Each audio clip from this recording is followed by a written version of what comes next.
Como decías, Inma, estamos deseando oír a Andrés porque yo creo que lo que nos va a contar es, aparte de muy innovador, muy inspirador también para replicar en otros sectores y en otros ámbitos. Entonces yo muy brevemente voy a hacer una breve reseña de Andrés, que es muy difícil resumir en 1 o 2 minutos por su larga trayectoria, pese a la joven edad todavía. Y quería un poco que fuera algo personal, entonces le pregunté que me contara un poco así cómo quería que contara su vida, y la verdad es que me ha encantado. Entonces os lo voy a decir casi textualmente como me lo ha dicho él. Entonces él es ingeniero en telecomunicaciones de esta escuela, perdón, de esta escuela no, de esta universidad. Terminó en el año 94 y dice que en el año 94 se fue a Perú 15 meses, en el currículum lo dejaría ahí, pero entre paréntesis decía huyendo del servicio militar. Entonces se fue 15 meses a Perú y estuvo allí hasta principios del 1996, perdido en medio de la selva, trabajando en temas que probablemente ahora nos contará. Y en el año 96 volvió a España con un ideal, que yo creo que eso es lo interesante de las personas así que después son referentes, que tenía un objetivo y se vino para cumplirlo, que era hacer el doctorado para intentar que Internet, que en el año 96, fijaros, en el año 96 estaban empezando las primeras personas a conectarse a Internet de una forma un poco más masiva, pero era algo completamente incipiente, pues vino a intentar desarrollar su doctorado en cómo Internet podía servir para mejorar la atención en salud en zonas aisladas. Él venía de vivir en la selva sin prácticamente comunicación y tenía ese objetivo. Y estuvo aquí haciendo el doctorado, terminó el doctorado, pero entre medias hizo varias estancias en Perú, volvió allí, también en Nicaragua e incluso en Estados Unidos, en la Organización Panamericana de Salud, donde escribió un libro que luego ha sido ampliamente reconocido y referenciado en muchos otros trabajos, que se llama Metodología para evaluar la viabilidad e impacto de proyectos de telemedicina, pues que, como digo, ha sido una referencia. Él entonces hizo la tesis en estos temas y siguió trabajando hasta en este ámbito hasta que en 2006 creó, junto a otras personas y otras instituciones, básicamente Ingeniería Sin Fronteras, por entonces todavía, ahora Ongawa, y la Universidad Politécnica de Madrid, la Fundación EAS, que es una fundación también muy reconocida internacionalmente, que empezó ahí en el año 2006, ahora ya está extendida a otros países como Perú, Colombia, participan otros socios, incluso en España, por ejemplo, la Universidad Rey Juan Carlos, de la que Andrés es profesor, y creó esa fundación en el año 2006, y en el año 2012 se integró la Fundación EAS en el ITD UPM en su creación, y de hecho es uno de los socios del instituto, e incluso Andrés forma parte del comité de dirección del centro. Y bueno, pues poco más que también todos los reconocimientos internacionales que tiene. A nivel personal, Andrés es Asoka Fellow, que supongo que sabéis que es la mayor red mundial de emprendedores sociales, y es uno de los pocos españoles que pertenece a esa red. No sé exactamente en qué año te nombraron, en el 2009. Y luego también ha recibido varios premios, la Fundación EAS y proyectos de los que han desarrollado, en particular destacar el Stockholm Challenge y un premio de la Fundación Abbott de Cooperación Iberoamericana en Salud. Bueno, pues creo que es un lujo tener aquí a Andrés, le estamos muy agradecidos de haber aceptado la invitación y adelante, todo para ti.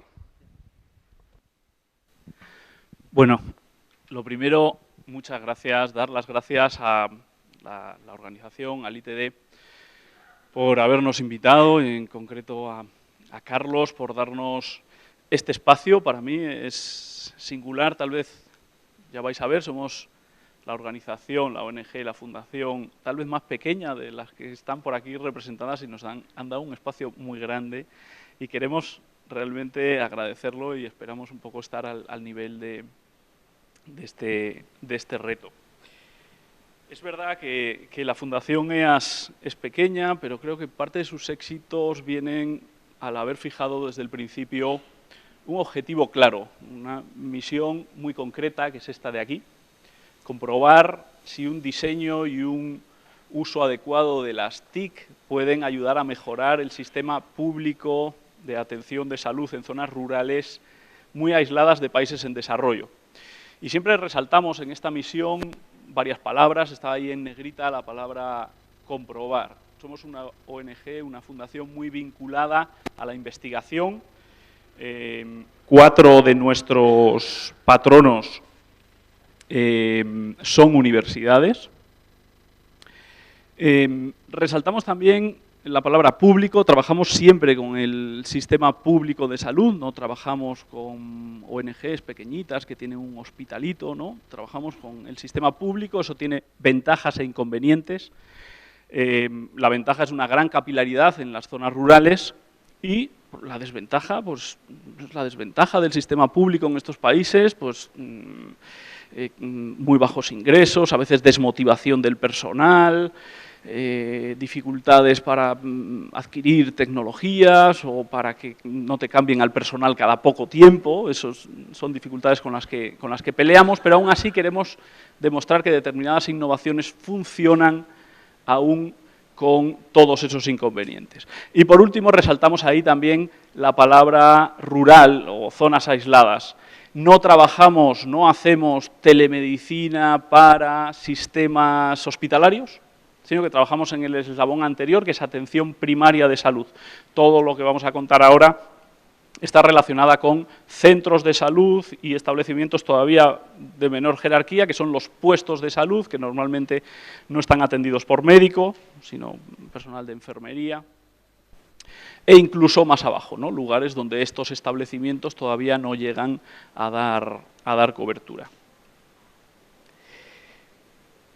Quiero hacer esta presentación mostrando cierta trayectoria, un poquito de historia. Voy a partir la presentación en 3 grandes bloques.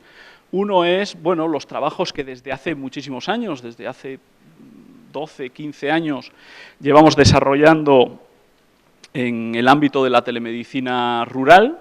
Son proyectos clásicos de cooperación internacional, financiados por agencias que todos conocemos, empezando por la ECID, la española, y otras de ese estilo, para luego centrarnos en otro proyecto, proyecto europeo que vais a ver, más centrado en llevar comunicaciones no tan sectorialmente a salud, sino llevarlas de manera global a poblaciones muy pequeñas.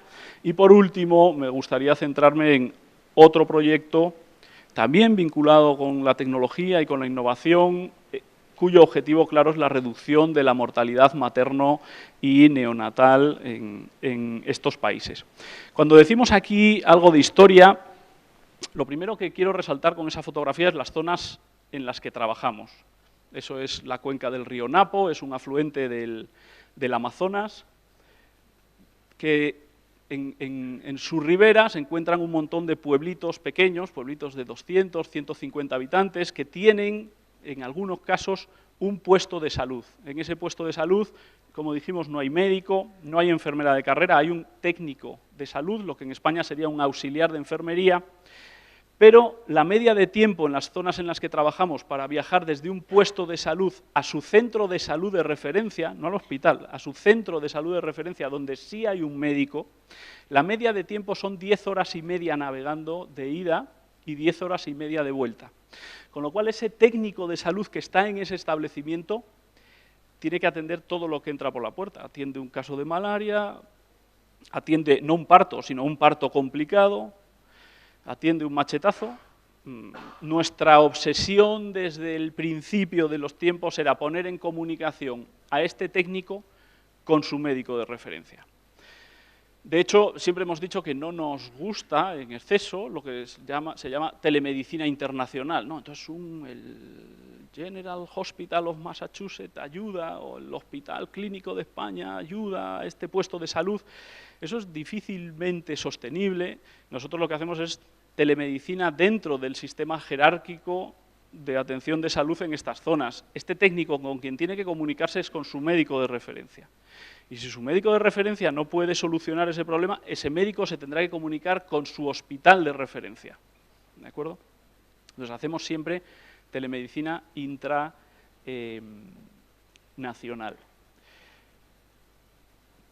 Allá por el año 97 empezamos a plantear en serio cómo hicimos un estudio de necesidades de comunicación y acceso a información del personal rural en Perú. Fue un trabajo que hicimos con el Ministerio, que nos dio una radiografía de las necesidades que había.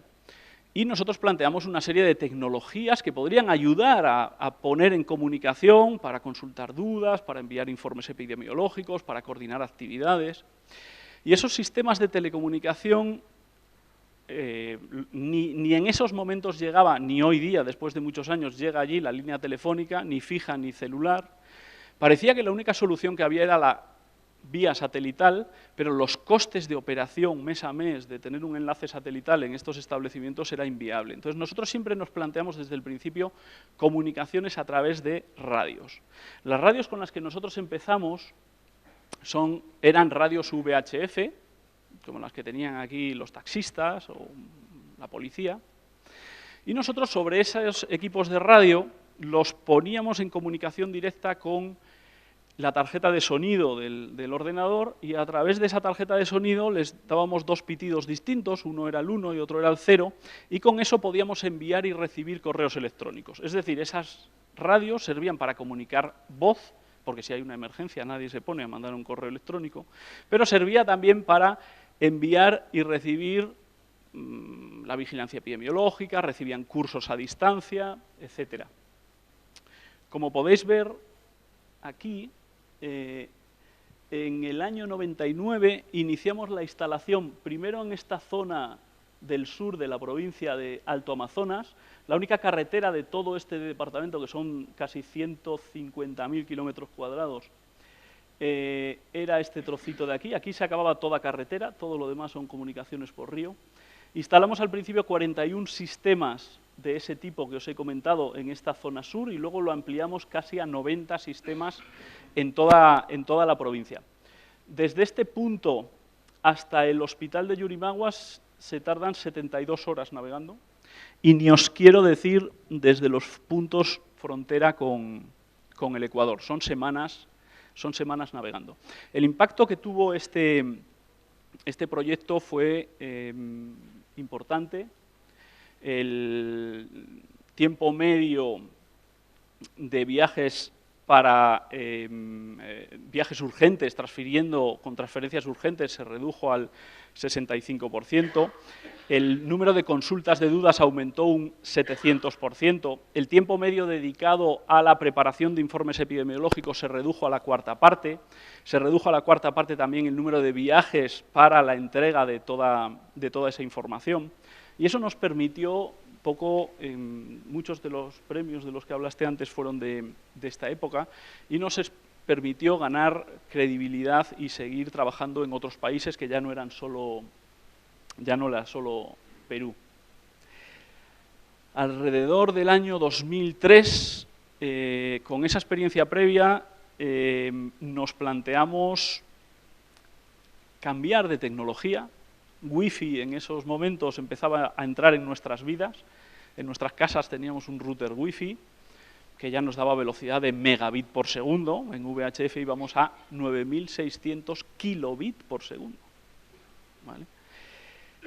Wi-Fi daba mucha velocidad, pero el problema que tenía es que cuando lo ponemos en el salón, pues en la habitación ya no funciona. Entonces empezamos a investigar, a ver qué le pasaba a ese protocolo para que no funcionara a largas distancias. ¿Vale? Wi-Fi era un protocolo de confirmación. Si yo mando un paquete, tengo que esperar a ver que ese paquete ha llegado bien. Y tenía un parámetro que era el ACK timeout, es decir, el tiempo que yo espero a que tú me digas de que ha llegado bien.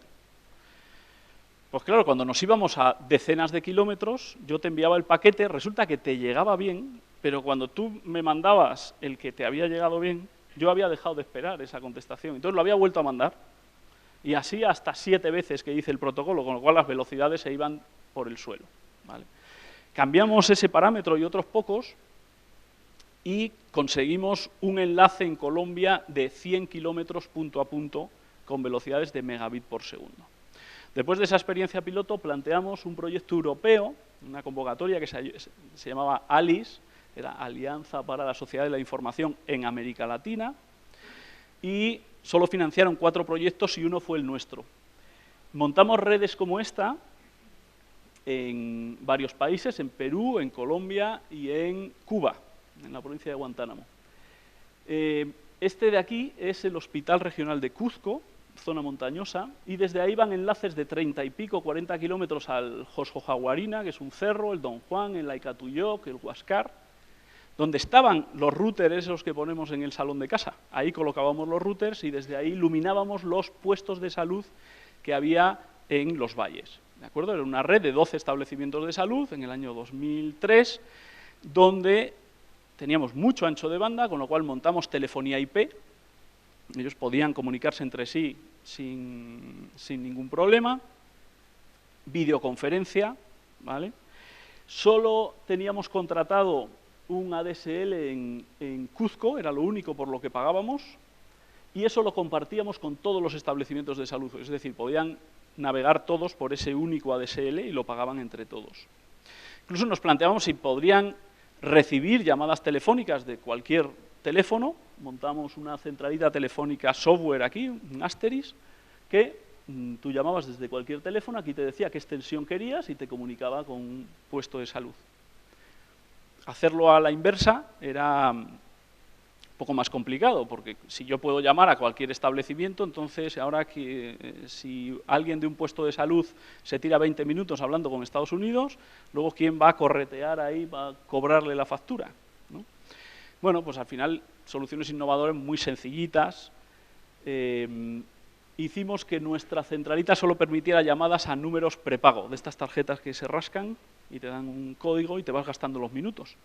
Bueno, entonces ellos compraban sus propias tarjetas, podían llamar a quien le diera la gana, a su novia en Lima, a su mamá, y ellos mismos se iban autofacturando, ¿no? Si esta red fue innovadora en zona de sierra, nos planteamos pasar a zona de selva. La selva es una alfombra de árboles de 30 metros, donde la comunicación wifi, al ser en microondas, necesita línea de vista entre las antenas. Claro, en los cerros no teníamos problema, lo poníamos allí, iluminábamos sin ningún obstáculo, pero en la selva, con esa alfombra de 30 metros, nosotros necesitábamos poner torres realmente grandes. Aquí veis una torre de 90 metros. La torre de 90 metros se las trae. Ahí encima van todos nuestros equipos. Va el router wifi con 3 antenas. Una mira a la torre anterior, otra mira a la torre siguiente y otra antena mira al establecimiento de salud que está debajo. ¿Vale? Montamos esta red, la red del río Napo, la veis desde aquí. Este es el río Amazonas y aquí empieza el Napo hasta la frontera con Ecuador. Interconectamos 18 establecimientos de salud con los mismos servicios que habíamos visto en Cuzco. Telefonía sobre IP, videoconferencia. De hecho, tenemos el sistema de multivideoconferencia, o sea, pueden dar cursos a todos sin tener que desplazarse a la vez porque tenemos realmente muchísimo ancho de banda. Teníamos tanto ancho de banda que nos planteamos el empezar a experimentar con lo que llamamos nosotros teleservicios. Claro, teníamos... ¿Cuál era la principal causa de morbimortalidad en estas zonas? Pues en niños menores de 5 años son las enfermedades respiratorias, las infecciones respiratorias agudas. ¿Qué ocurría? Que el técnico de salud no sabe distinguir los sonidos cardiorrespiratorios, no está formado para eso, ¿vale? Desarrollamos un prototipo de un estetoscopio inalámbrico Bluetooth que se comunicaba con el ordenador y iba unido a un software de videoconferencia, como Skype. Es otro que se llama Ekiga y es software libre, ¿no? Entonces, el médico remoto puede estar viendo dónde el técnico está colocando el estetoscopio y puede estar escuchando en tiempo real los sonidos cardiorrespiratorios y decirle, bueno, pues es una infección que no tiene mucha complicación, dale tal antibiótico y mañana le volvemos a auscultar, o me lo tienes que mandar y además te mando el motor fuera a borda para que ese paciente llegue lo antes posible. Si esta presentación habla de errores y aciertos, nunca fuimos capaces de comercializar este producto. Tuvimos discusiones internas enormes entre si lo patentábamos o no lo patentábamos. Este sistema lo tuvimos 3 años antes de que Littmann sacara su teleestetoscopio. Littmann es la marca de estetoscopios por excelencia, ¿vale? Decidimos no patentarlo y decidimos publicarlo para que al menos otros no nos lo pudieran copiar. sea, no pudieran cerrarnos la patente, ya con la publicación estaba cubierto que otros no nos lo cerraran, pero la empresa es muy reacia a entrar a productos, tal vez a software sí, pero a productos, a hardware, si no tiene una patente que pueda protegerles. Todas las negociaciones que tuvimos no fueron suficientemente rápidas para llegar antes de que Littmann tuviera su telestetoscopio, que por cierto funciona muy bien. Hemos trabajado también sistemas de telemicroscopía. Este pequeño ordenador de aquí, que es un computer on chip, es un ordenador muy pequeñito, nos permite remotamente estar viendo lo que el técnico de salud coloca en el microscopio. Ya vamos a ver en otra charla este tipo de trabajos a qué ha dado lugar. Y hemos trabajado también con sistemas de teleecografía, que como vais a ver, esos trabajos dieron lugar a la parte final de mi presentación. Bien. Si esto era un poco la primera parte, este es el segundo proyecto del que quería hablaros. Estos son comunicaciones, pero no desde el punto de vista sectorial. Una de las cosas que nos dimos cuenta es que las programaciones de servicios empezaban ya a estar muy orientadas a la telefonía celular. O sea, dentro de poco dejaremos de tener un router wifi en casa porque nuestro teléfono pues, nos servirá para todo, ¿no? Ya con 4G pues empezamos ya a ver que eso nos sirve para todo y que lo podremos unir a la pantalla de casa y poner un teclado y si queremos trabajar, trabajaremos ahí. Entonces empieza a haber ya una divergencia entre programa para móvil o programa para computadora, ¿no? Y creíamos que teníamos que ir adelantándonos a eso y creíamos que las redes que montemos tendrían que permitir el acceso a telefonía 3G al menos, ¿no?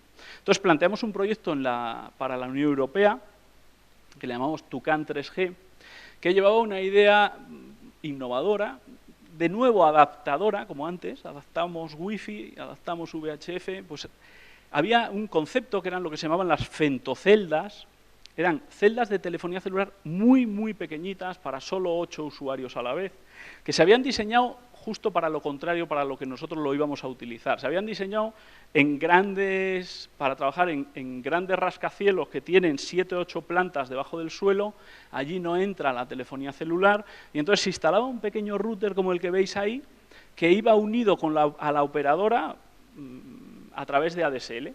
Entonces ahí nos repetían poco la señal de telefonía celular y en esa oficina pues la gente podía seguir teniendo su teléfono conectado. Entonces nosotros nos planteamos decir, hombre, ¿y por qué no cogemos esos routers que son muy baratos? Hablamos de 100, 200 dólares y los colocamos en la punta de nuestras torres, ¿vale?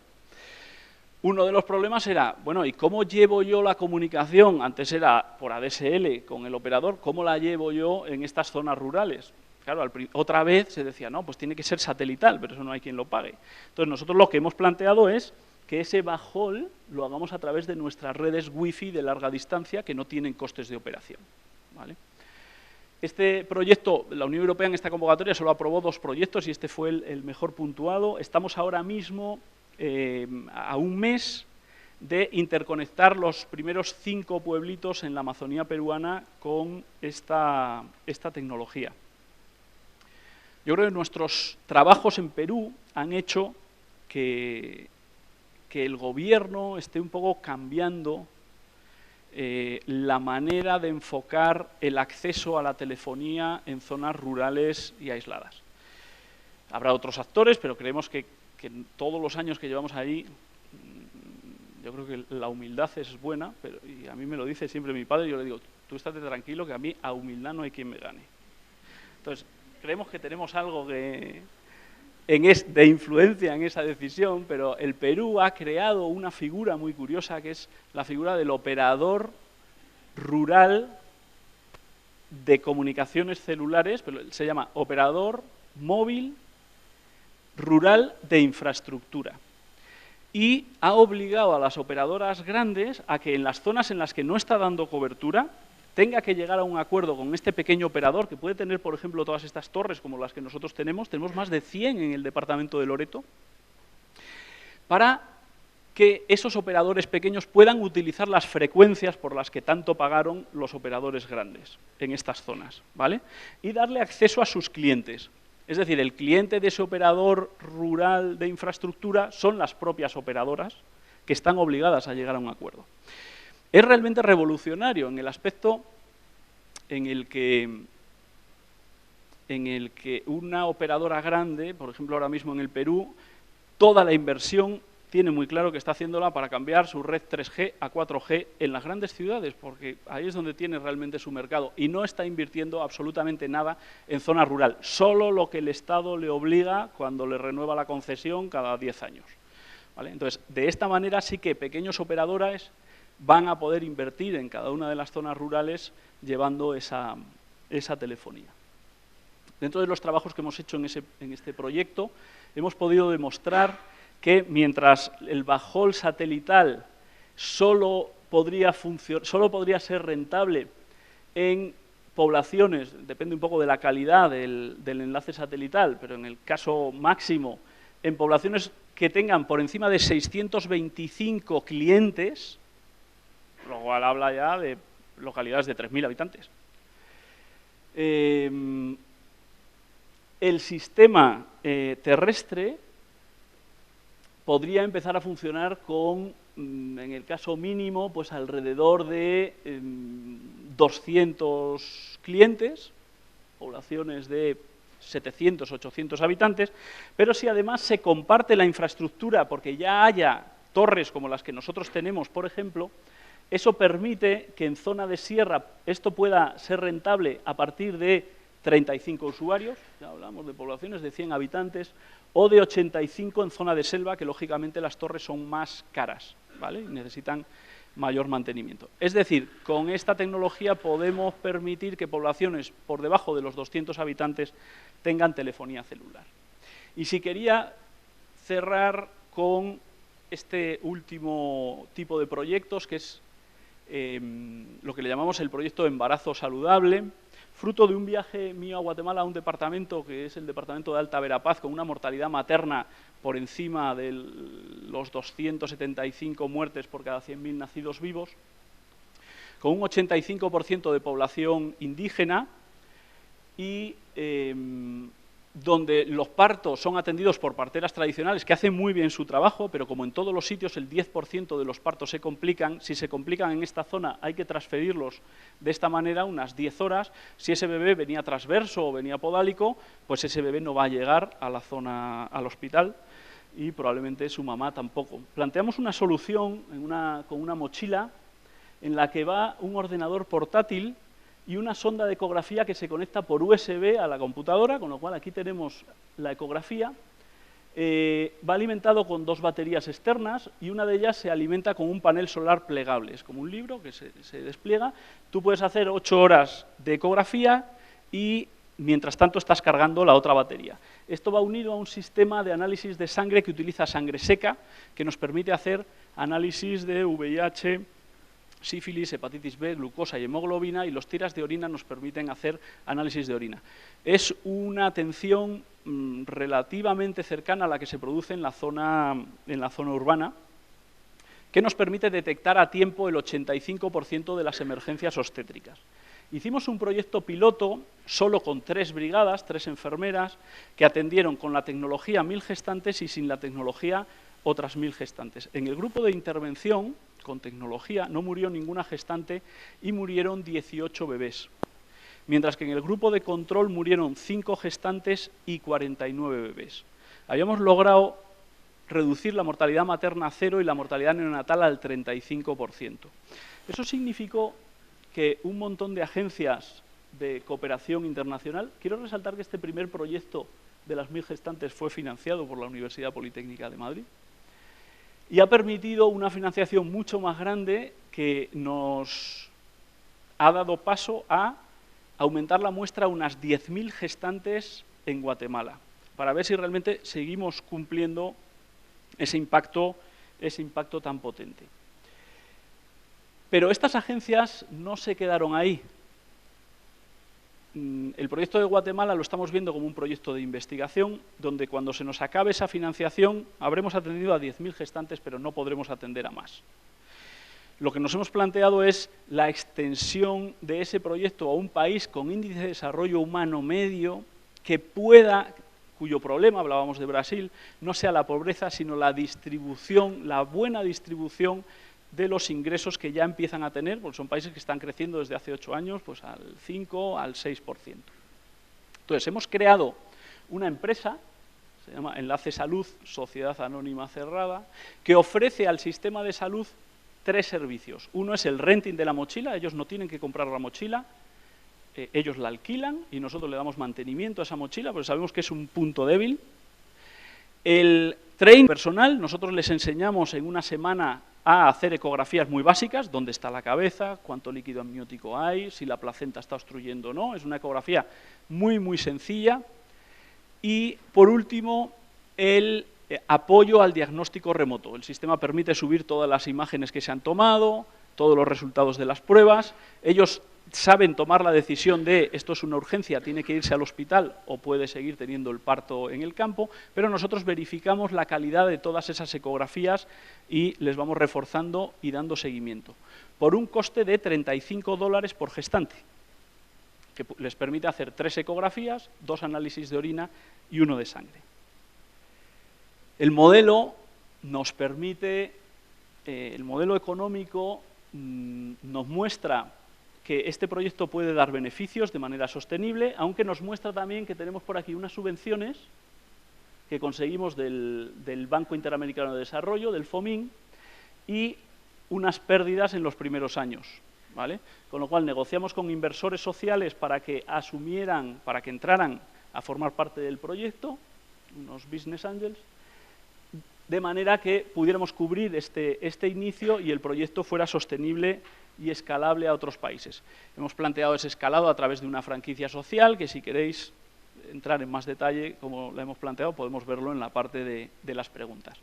Esto es un poco todo lo que quería contaros, separarlo en esas 3 fases. Os agradezco muchísimo la atención y estamos a vuestra disposición para contestar a las preguntas que sean.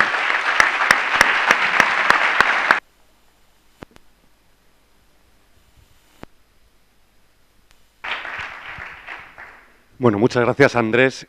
Como estamos cerca de la hora, deberíamos terminar ya, pero hemos empezado 10 minutos tarde, tendríamos 10, 11 minutos para el debate, el coloquio.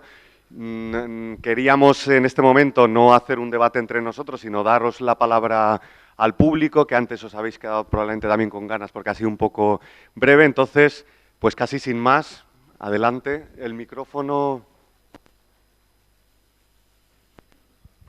Hola.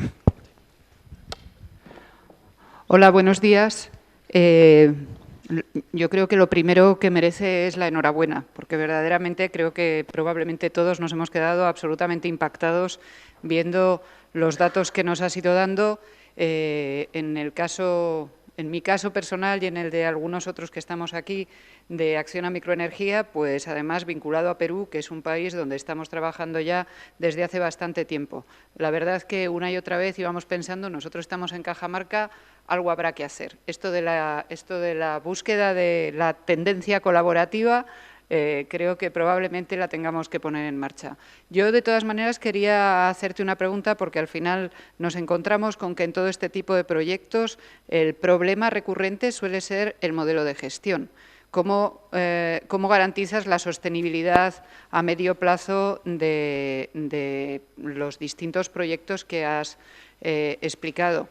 Entiendo el de la mochila, digamos, sí que nos has dado al final pues una suerte de cuenta de resultados previsional en la que pues necesitas apoyo, acuerdo con el Gobierno, el PPP del que hablamos insistentemente. En el caso de las torres de comunicación, ¿nos podrías contar un poquito cuál es el planteamiento que hacéis, por favor? Bueno, un poco, yo quería separar en 3 fases la presentación precisamente por esto. O sea, la primera fase son proyectos clásicos de cooperación internacional donde una vez terminado el proyecto es entregado al sistema público. ¿Quiénes son los dueños ahora mismo de las torres de comunicación que instalamos? Es el Gobierno regional de Loreto, ¿vale? Nosotros hemos firmado con ellos un convenio en el que, aparte de que hemos formado a su gente para dar mantenimiento preventivo, etcétera, nosotros hacemos un mantenimiento cada cierto tiempo de los sistemas, ese mantenimiento es pagado por ellos, pero ellos son realmente los dueños de la red y son los responsables de que ese sistema siga funcionando. Yo os comenté que el proyecto del Río Napo se instaló en el año 2007, bueno, estamos donde estamos y esa red sigue funcionando y eso ya quiere decir algo, ¿vale? Pero no tenemos un modelo controlado por nosotros, un sistema de gestión controlado por nosotros. Es verdad que la financiación de este tipo de proyectos ha ido decreciendo y nos ha obligado a repensar cosas y yo creo que eso no está mal. O sea, la crisis a veces nos obligan a repensar. En el caso de las mochilas sí que hemos planteado la creación de una empresa social que oferte esos servicios, que cobre de esos servicios. Hemos estado viendo modelos y negociamos directamente con las direcciones regionales de salud o negociamos con el Gobierno central, al final ha sido con el Gobierno central, con el Seguro Integral de Salud, que está sacando convocatorias para este tipo de servicios, convocatorias públicas, que las ganaremos nosotros o las ganarán otros. Claro, cuando esto a veces se lo contamos a los inversores, dicen, pues es el primer empresario que no le importa que otros ganen las licitaciones. Claro, nuestro objetivo como ONG es la reducción de la mortalidad materna. Si la hacen otros y nosotros no trabajamos, pues mira, más descansados estamos, que no nos viene mal.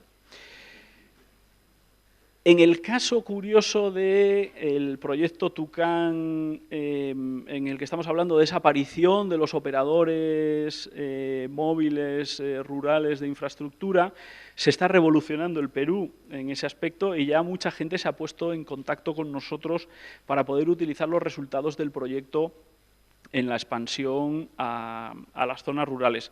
Nos hemos llegado a plantear el entrar en el accionariado de esas pequeñas empresas, no tanto por sacar beneficios de ahí, sino por estar un poco en la punta de lanza. Es verdad que hemos visto que las primeras, por lo que están planteando es, bueno, en las zonas donde mayor número de Erlands se van a consumir, es decir, donde tengan usuarios que consumen mucho teléfono y no están cubiertas, es los primeros sitios donde van a ir. Pero nosotros le estamos dando alternativas para ampliar su modelo de negocio de manera realmente importante. O sea, tienen muchos millones de posibles clientes. Hemos hecho unos cálculos con todos esos cálculos que veíamos ahí de a partir de 35 habitantes, pues es con un consumo de $11 al mes, que tal vez tenemos que ajustar en algunas zonas rurales, aunque nos podría llegar a sorprender lo que poblaciones con pocos recursos gastan en telecomunicaciones. Entonces, queremos estar al lado de ellos para depurar un poco esos modelos y para ir tendiendo a que cada vez se vayan acercando a zonas sobre todo de selva y sierra muy alta, que son las más complicadas y que requieren infraestructuras, como hemos visto, un poquito más caras. Pero van por esa línea. ¿Más preguntas, comentarios? Bueno, por allí atrás había uno y luego aquí.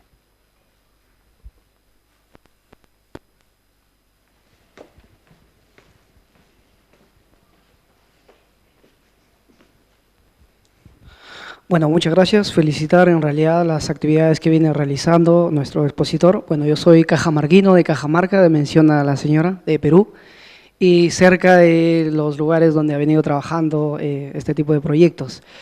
Es muy interesante, de hecho, el avance tecnológico ha ido, digamos, a pasos agigantados en el tema especialmente rural, pero yo quería consultarle cómo es que ustedes están viniendo ahora tratando de trabajar con el sector rural en nuevos proyectos que de repente ya no involucren infraestructuras como las anteriores que iniciaron, que efectivamente pues el avance ha permitido ya ir mucho más allá de nuevas tecnologías, el acceso, por ejemplo, a telefonía a otro nivel con el tema de los móviles. Entonces, de hecho, hay todavía una cierta carencia en el manejo mismo de estas tecnologías, porque si bien es cierto, pues en el sector rural todavía hay mucha población, un buen sector que todavía carecen de ciertas capacidades en el tema del manejo mismo, ¿no? Y de la propia gestión. Y cuando no se encargan o no hay instituciones involucradas para poder dar ese fortalecimiento en el tema de capacidades, pues hace que el proyecto no sean sostenibles. Entonces, frente a eso, si ustedes tienen algunas otras medidas o algunas otras implicancias y modelos también para poder continuar con estos proyectos, y felicitarle la iniciativa. Muchas gracias. Bueno, como tú bien dices, hay avances en zona rural, pero están llegando hasta cierto límite. Por ejemplo, ahora mismo la red troncal de fibra óptica en el Perú está llegando a capitales de provincia y para el año 2019 se plantean llegar a capitales de distrito.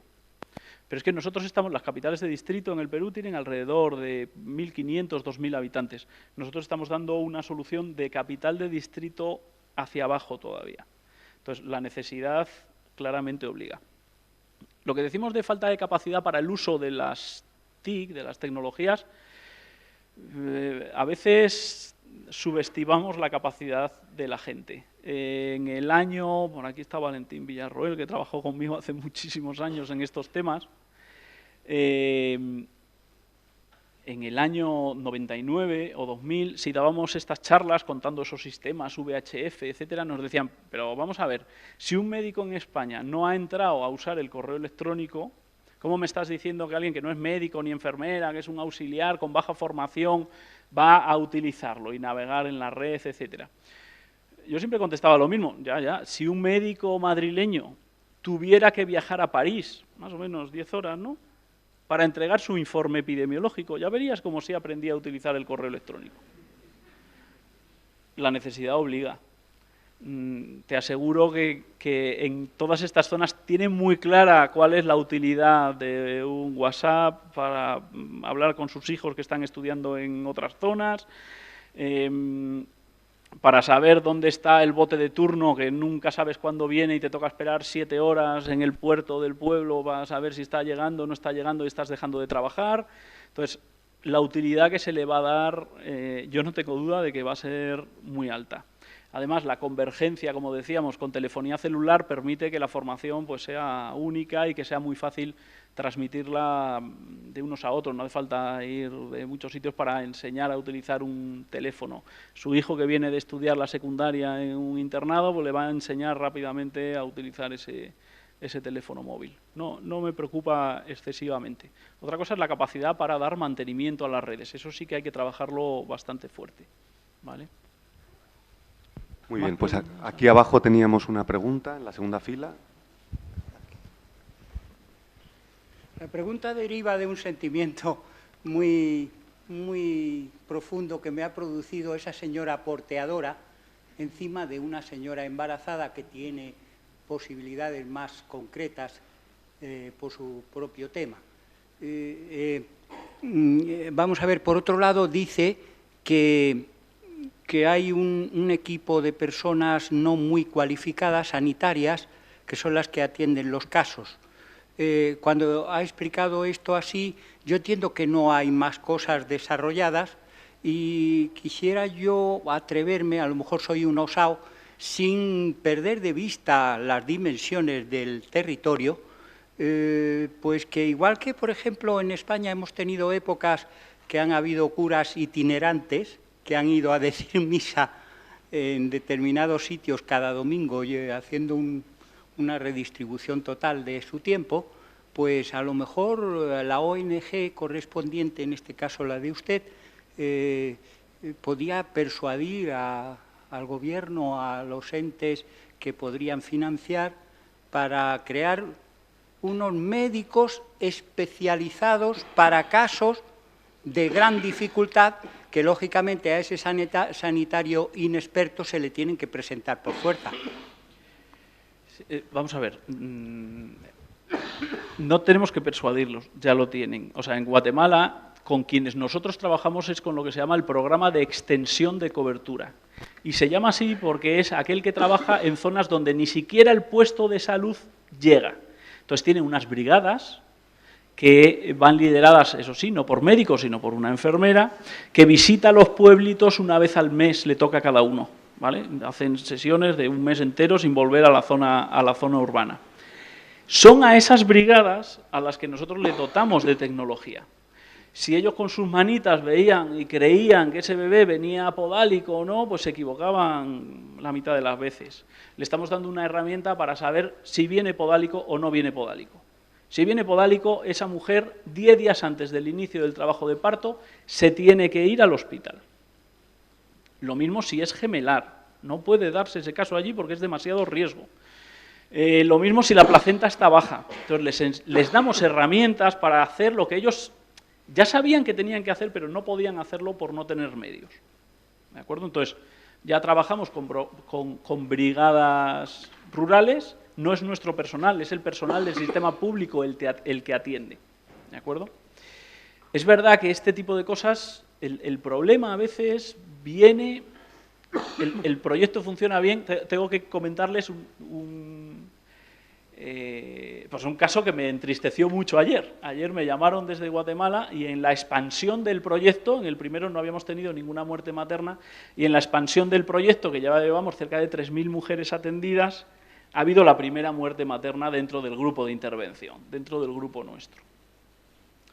Claro, en epidemiología rápidamente dices, ¿cuántas llevas atendidas? Divides y no sé qué, es un poco inhumano, ¿no? Bueno, pues aún así le dije, es razonable, nos tocaba ya alguna muerte materna.